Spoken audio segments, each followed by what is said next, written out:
In 1906, Persian intellectuals, merchants, and Shia clerics led a revolution against the ruling Qajar dynasty. Fed up with political repression, economic stagnation, and the Qajars' repeated concessions to European colonial powers, they forced the king to accept a constitution, the first of its kind in the Islamic world. Inspired by Japan's victory over Russia in 1905, the revolutionaries established a parliament, a prime minister, rights of citizens, and limits on the king's authority. Now that's what we're talking about here. It was a revolution by and for the people. So what went wrong? How did we end up with the brutal theocracy that rules Iran today? And more importantly, how will it end?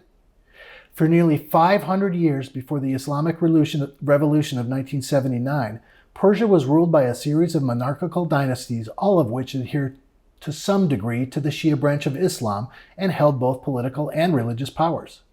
Persia was more or less autonomous until the Industrial Revolution began in the mid-18th century, when European countries, especially Britain and Russia, began converging on it and extracting its resources.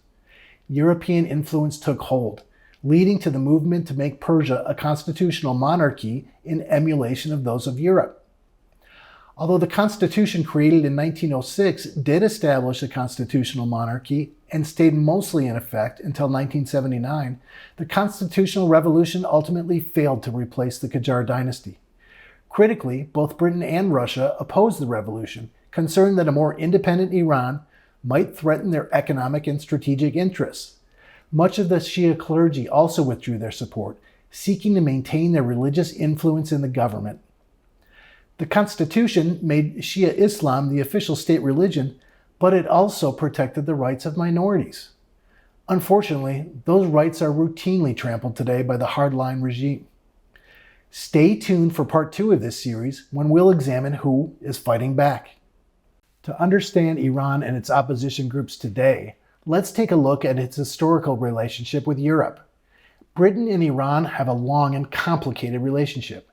In the late 16th century, under the Safavid dynasty, Persia sought military assistance from their British trading partners to stave off the imperialist Ottoman Empire. The British were interested in Persia not only for its resources, but also for its strategic location as a buffer for its interests in India.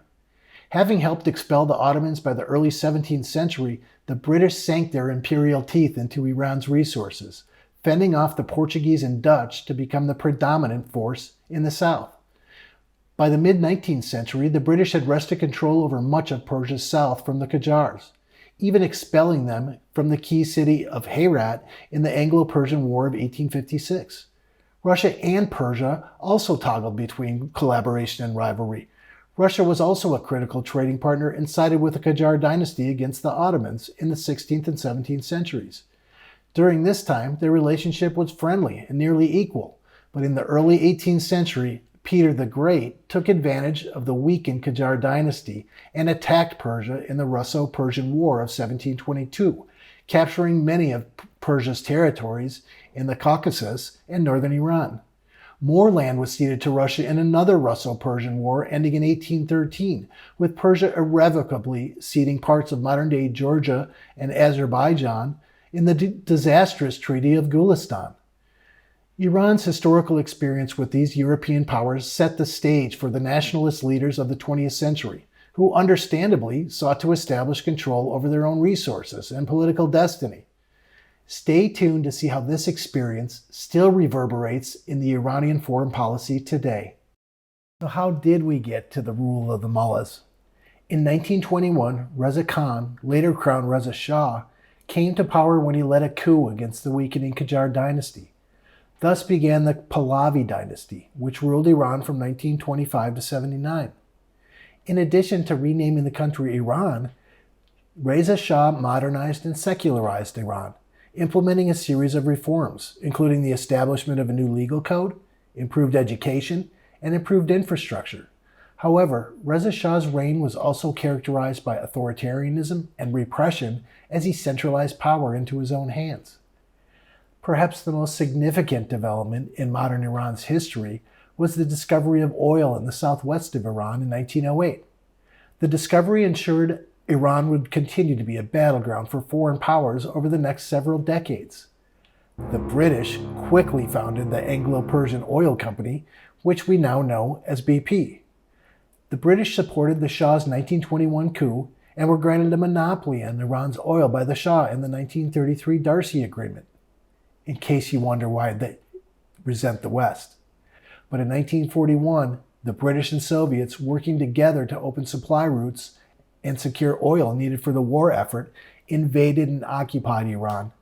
Reza Shah was deposed, in part due to his perceived support of Germany, and his more pliable son Mohammed ascended to the throne, where he stayed until 1979.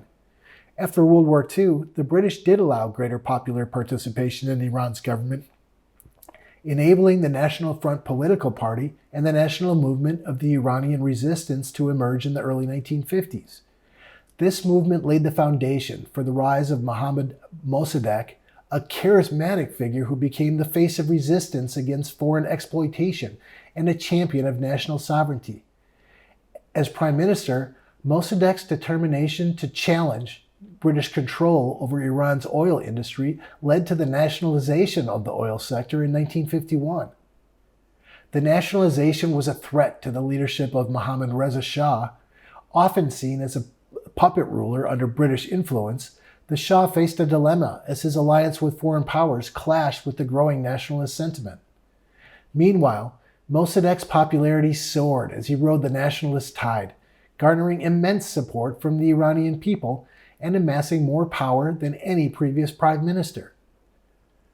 The British, still concerned about losing their oil, exacerbated tensions between Mossadegh and the Shah, and the political atmosphere in Iran became increasingly tense, leading the Shah to leave Iran in 1953, citing health concerns.